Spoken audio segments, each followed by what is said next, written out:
Salam cerdas, komunitas pembelajar yang saya hormati, berjumpa kembali dengan saya di kanal Aweli Rizky dalam sesi komentar berita. Berita yang saya bacakan bersumber dari kontan.co.id, judulnya cadangan devisa turun tipis, tekanan rupiah dan impor mengintai semester 2. Ditayangkan pada tanggal 8 Agustus sore ya, jam 3 sore. Ada ilustrasi gambar dolar Amerika $100 dan Rp100.000. Beritanya begini, cadangan devisa Indonesia turun tipis pada akhir Juli 2026. Bank Indonesia mencatat posisi cadangan devisa sebesar 145,3 miliar, susut dari 145,6 miliar pada akhir Juni 2026. Nah, penurunan devisa tersebut menunjukkan cadangan devisa masih digunakan untuk menjaga stabilitas rupiah di tengah ketidakpastian pasar keuangan global. Meski demikian, BI menilai cadangan devisa saat ini masih kuat untuk menopang ketahanan eksternal Indonesia. Jadi sebagaimana kita ketahui, Bank Indonesia ini setiap minggu kedua biasanya, awal minggu kedua itu mengumumkan posisi cadangan devisa untuk bulan sebelumnya, akhir bulan. Jadi ketika diumumkan kemarin, itu posisi yang disebutkan adalah sampai 31 Juli. Angkanya disampaikan oleh jurnalis tadi.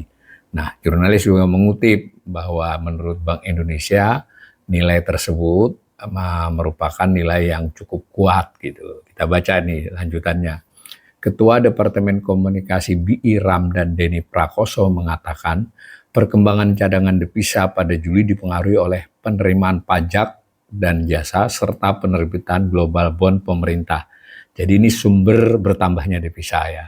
Itu pengaruhnya adalah dari penerimaan pajak dan jasa serta penerbitan global bond pemerintah. Tapi kita harus tambahkan ya, meskipun itu yang digarisbawahi oleh siaran pers, tentu penyebab lain adalah karena kita mengekspor barang dan jasa, itu otomatis menambah devisa. Kalau kita mengimpor itu berarti kita mengeluarkan. Memang pada posisi bulan Juli kelihatannya untuk ekspor impor barang dan jasa itu lebih banyak mengimpornya. Ingat ya, barang dan jasa, nggak hanya barang. Nah, tetapi karena ada penerimaan pajak dan jasa terkait dengan nilai valuta asing dan juga penerbitan global bond, berarti pemerintah memang pada bulan Juli itu menerbitkan global bond ya berarti masuk bisa berutang sebenarnya. Nah, disebutkan di sini memang di sisi lain pembayaran utang luar negeri pemerintah dan kebijakan stabilisasi nilai tukar rupiah turut menekan posisi cadangan devisa. Nah, ini mengutip dari Pak Denny ya, Pak Direktur Komunikasi ya ini ya, Kepala Departemen Komunikasi Bank Indonesia. Jadi yang digarisbawahi oleh Bank Indonesia itu, jadi kita dapat utangan, tapi kita juga melakukan pembayaran. Dalam hal pembayaran utang luar negeri, nggak hanya utang luar negeri pemerintah, tapi utang luar negeri swasta juga. Nah, lalu sangat digarisbawahi kebijakan stabilisasi nilai tukar rupiah. Itu yang mengurangi cadangan devisa. Jadi dalam sebulan itu ada yang menambahi, ada yang mengurangi, netonya sedikit mengurangi. Tadi 145,6 menjadi 145,3, berarti 0,3 miliar susut selama satu bulan itu. Dan ini penting juga ya kita ketahui bahwa selama pemerintahan Presiden Prabowo ini trennya tren turun, hanya sempat naik sebentar selama 1 tahun, hampir 2 tahun ini turun, terutama di tahun 2026. Jarang-jarang ya, memang tentu cadangan devisa itu tiap bulan fluktuasi, tapi kalau setahun itu nyaris selalu bertambah. Nah, di era Presiden Prabowo ini itu trennya turun. Nah, pada saat yang bersamaan sebetulnya pemerintah di tahun 2026 terutama yang turunnya kelihatan signifikan antara akhir Desember sampai sekarang ini turunnya sudah sekitar 10 miliar. Jadi pada waktu akhir tahun lalu masih 154-an lebih ya, 155 kita bulatkan. Nah, padahal di tahun 2026 ini pemerintah rajin berutang ya, berutang dalam bentuk valuta asing, jadi langsung dapat. Kalau pemerintah menerbitkan SBN rupiah tergantung. Kalau dia dibeli oleh pihak asing, itu cenderung menambahi devisa karena mereka membawa duit devisa. Tapi faktanya selama 7 bulan ini asing itu relatif stagnan ya di surat utang pemerintah. Jadi utang pemerintah yang rupiah ya, tidak bertambah dan bertambah berkurang tiap bulannya itu tipis, sehingga selama 7 bulan ini ya relatif tetap. Nah, sedangkan ketika pemerintah menerbitkan global bond itu hampir seluruhnya dibeli oleh asing ya, dan bahkan penjualannya pun di pasar keuangan asing ya, dengan sistem book building ataupun SEC ya. Jadi ada yang tukang jualkan di sana. Masuklah alas. Tapi ternyata pada saat bersamaan BI sebenarnya usual ya, sebagai negara, bukan BI ini mencatat saja. Sebagai negara itu kita ekspor impor, memang di beberapa bulan terakhir ini kita impornya melesat ya di tahun 2020. Meskipun ekspornya naik, tapi kenaikan impor lebih tinggi hingga 2 bulan terakhir ini khusus barang saja kita defisit. Kalau ketambahan jasa dari dulu memang defisit. Nah, di sisi lain secara normal kan memang ada pembayaran utang luar negeri, tidak hanya oleh pemerintah, swasta yang berutang juga membayar. Nah, karena itu faktor yang sangat mempengaruhi penurunan di beberapa bulan ini sudah disebut ini, meskipun tidak disebut angkanya, yaitu kebijakan stabilisasi nilai tukar. Karena BI melepas cadangan devisanya, melepas dolarnya, sehingga berkurang gitu. Kurang lebih begitu itu yang ingin digarisbawahi oleh berita ini, dan faktanya memang begitu. Namun BI mengatakan ini masih cukup di jumlah 145,3 ini masih bagus ini. Ini di atas standar kecukupan internasional. Disebut nih, cadangan ini setara dengan pembiayaan 5,5 bulan impor. Nah kan, yang di atas tadi ekspor impornya tidak disebut. Saya juga baca rilisnya tidak menyebut, tetapi ketika kaitannya dengan ketahanan disebut. Ini cukup untuk 5,5 bulan. Jadi impor rata-rata yang selama ini terjadi, duit 145,3 miliar itu cukup. Nah, dan pembayaran utang luar negeri pemerintah 5,3 bulan. Jadi 5,5 bulan kalau hanya impor, kalau ditambahi utang luar negeri cukup 5,3 bulan. Tapi kita lihat di atas tadi penjelasannya, yang mengurangi terutama itu bukan impor dan bukan pembayaran utang luar negeri pemerintah, tetapi stabilisasi nilai tukar.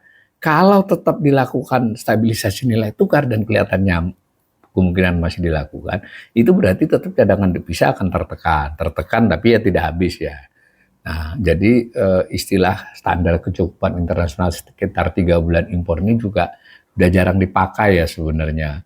Dari dulu ukurannya ini, karena padahal kebutuhan yang bisa mengurangi devisa itu bukan impor. Maksud saya impor itu usually terukur ya, sudah kelihatan kan fluktuasi impor itu. Tetapi tadi yang sulit diduga adalah stabilisasi dan juga ada capital flight. Nah, ini juga tidak disebut-sebut. Jadi ketika pihak asing keluar dari pasar saham, pihak asing keluar dari surat utang, itu tetap akan mengurangi capital flight. Tentu capital flight dalam konteks 6 bulan, 7 bulan ini memang wait and see, bukan pergi betul-betul capital flight ya, keluar masuk, tapi netonya itu tidak seperti tahun-tahun yang lampau yang kalau 7 bulan itu relatif inflow ya, ini kita stuck lah, ada bulan-bulan yang malah outflow. Jadi itu membuat cadangan devisa ya tertekan ya. Nah, saya baca lagi, dengan posisi tersebut BI menilai cadangan devisa masih mampu katanya. Ya wajar ya kalau BI harus bersuara begitu, terserah pemirsa saya melakukan penilaian terhadap pernyataan yang demikian. Memang disebut juga bahwa ada resiko ya untuk bisa turun, tetapi ini dikutip nih pendapat orang lain dari di luar BI ya, yang dikutip adalah dicarikan opininya adalah dari Chief Economist Permata Bank Yusuf Pardede. Memang Pak Yusuf Pardede ini sering jadi narasumber Kontan dan Kompas saya lihat. Nah, kata Pak Pardede, penurunan tipis Juli lebih tepat dibaca sebagai penggunaan bantalan devisa sesuai fungsinya untuk meredam gejolak rupiah. Jadi beliau menggarisbawahi tadi sebetulnya kebutuhan untuk intervensi di kurs. Nah, menurut Joshua, cadangan devisa kemungkinan bergerak di kisaran 140 miliar pada semester 2 ini. Nah, jadi dia memperkirakan di akhir 2023 rentang 143 sampai 147 miliar. Berarti ya setara hampir dengan sekarang kan. Nah, ini kalau itu terjadi, sekarang kan 145,3. Itu lebih rendah dibandingkan akhir 2025 yang mencapai 156,47 miliar. Nah, salah tadi saya sebut di atas tadi 155, ternyata 156,47. Dan ini langka ya, kalau kebetulan itu terjadi turun 10 miliar dolar dalam setahun, ini bukan ini saya loh Pak Joshua, cuma saya menafsirkannya jadi begitu. Dalam skenario dasar, cadangan devisa tidak akan mengalami penurunan, tapi cenderung bertahan di kisaran pertengahan 140 miliar, di kisaran 145, ini menurut Pak Joshua. Nah, ini menurut dia juga sejumlah risiko dapat kembali meningkatkan tekanan terhadap bantalan devisa tersebut. Risiko tersebut antara lain pelemahan rupiah yang memaksa BI meningkatkan intervensi, lonjakan harga minyak, arus modal asing keluar, tadi saya bilang udah capital flight, serta meningkatnya kebutuhan pembiayaan utang luar negeri pemerintah. Pemerintah juga butuh berutang luar negeri ya, tadi buat global bond. Nah, tapi kata dia juga berpeluang kembali naik hingga sekitar 147. Tapi 147 loh, tuh berarti kan tetap kurang sekitar 10 miliar dolar kurangnya dari tahun lalu kan. Nah, Joshua menyoroti lonjakan impor yang berpotensi menambah kebutuhan dolar dalam beberapa bulan ke depan. Nah, di sisi ekonomi, peningkatan impor menjadi sinyal positif. Jadi beliau juga memberikan tafsiran yang tidak berarti itu juga buruk, tidak selalu semuanya buruk. Karena kalau impor meningkat, nah saya boleh tambahan, kalau impor itu adalah terkait dengan bahan baku, input atau barang modal untuk berproduksi yang menghasilkan pertumbuhan ekonomi maupun ekspor, itu saya kira positif. Nah, ini Joshua memperkirakan definisi transaksi berjalan tadi, perdagangan barang dan jasa, itu akan melebar di kisaran 1-2% dari PDB dulu. Tahun kemarin nggak sampai ya, hanya 0,4 atau 0,3. Nah, tekanan tersebut dapat semakin besar, kata Pak Joshua ini, apabila arus devisa masuk tidak tumbuh seimbang, berbagai faktor tadi ya. Nah, ia memperkirakan, nah juga mungkin ditanyakan oleh jurnalisnya, rupiah itu di akhir tahun di kisaran 17.800 sampai 18.000. Ini sebetulnya juga perakiraan yang optimis ya, karena kebanyakan yang menduga itu ya 18.000, nggak di bawahnya, sedikit atau di atas itu. Nah, ekonom lain yang dikutip adalah ekonom Bank Sentral Asia ya, David Sumual, juga melihat sejumlah risiko yang dapat menekan cadangan devisa hingga akhir tahun. Ini David Sumual menekankan arah kebijakan moneter The Fed yang cenderung hawkish ya, pertumbuhan kredit yang menguat, tren defisit perdagangan, serta prospek peringkat utang Indonesia dari lembaga pemeringkat internasional. Ini kita harus garis bawahi ya, The Fed ini masih akan menahan suku bunga tinggi, bahkan tidak tertutup kemungkinan dia menaikkan. Itu akan menjadi tekanan jadinya kalau kita tafsirkan pendapat Pak Sumual ini. Dengan demikian, meski posisi cadangan saat ini masih tergolong aman, ruang penurunannya tetap perlu dicermati.